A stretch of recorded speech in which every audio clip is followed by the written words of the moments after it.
অসম বিদ্যুৎ বিভাগ হায় হায়, অসম সরকার হায় হায়, বুলন্দ বিদ্যুৎ বিভাগ হায় হায়, বুলন্দ বিদ্যুৎ বিভাগ মুর্দাবাদ, বুলন্দ বিদ্যুৎ বিভাগ মুর্দাবাদ, বুলন্দ বিদ্যুৎ বিভাগ না লাগে, বুলন্দ বিদ্যুৎ বিভাগ না লাগে। আমার এই আগর এই যে যেটু 25 kV ট্রান্সফর মিটার আছে ডিমেগুড়ি পার্ট 2 এইটো মানে এই যে বান 1 মাহ 1.5 মাহ হৈ গ'ল, তাৰপিছত মানুহ দুটাও মৰি গ'ল। হ্যাঁ, কিন্তু এতিয়া মানে এইটোৱে মানে দিব কৈ আছে। হ্যাঁ, তো এইটো যদি দিব পাৰে, এইটো যদি দিব পাৰে আগতে এই 1.5 মাহ আগতে দিব পাৰিলে হয়, তাৰ 1.5 মাহ আগতে নিদিয়ে।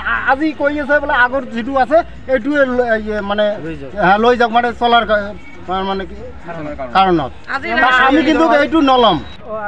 আজি আমাৰ 1.5 মাস ধৰে ডিমেকুড়ি দ্বিতীয় খণ্ড গাঁৱত কারেন্টের 25 kV ট্রান্সফর্মার বারে বারে দিয়ে আছে, বারে বারে জ্বলি যায় আছে। আমার না হয়, খুব কষ্ট পায় আছে আমার ডিমেকুড়ি রাইজে। এইটা আমরা এতদিন SDO স্যারে কয়া আছে যে আমরা তোমরা MLA স্যারেরটাই লিখে আনো। MLA স্যারেরটাই লিখে আনার পরে একলা কয়বার লাগছে যে তোমরা 25 kV আগের পুরানা কারকোটে ভাঙা ডেস্কো আছে, সেইটাই আমার নিয়ে যাওয়ার প্রবাদ হচ্ছে। তা আজকে আমার ডিমেকুড়ি রাইজে এত হারাশাস্তি পায়া আছে। আজকে স্নেক বার্ডের যেটা সমস্যা, 2জন মানুষ মারা গেল, এটা নিয়ে একটা আতঙ্কর পরিবেশ হয়ে আছে। কি কারণত মারা মৃত্যু হয়েছে? এই সাপের সর্পদংশনত আজি মৃত্যু হয় 2জন মানুহৰ। এইটো লৈ সকলে মৰ্মান্বিত হৈছে। আৰু আমাৰ এটাই অসম বিদ্যুৎ বিভাগক আমি এইটো জনাব বিচাৰিছোঁ, আমি অনুৰোধ কৰিছোঁ যাতে আমাক SDO ছাৰৰ জৰিয়তে আমাৰ এই 63 kV ট্ৰান্সফৰ্মাৰ দিয়ে এইটো আমাৰ অনুৰোধ থাকিল ৰাইজৰ হৈ। মানে আমাৰ খুব অসুবিধা হৈ আছে।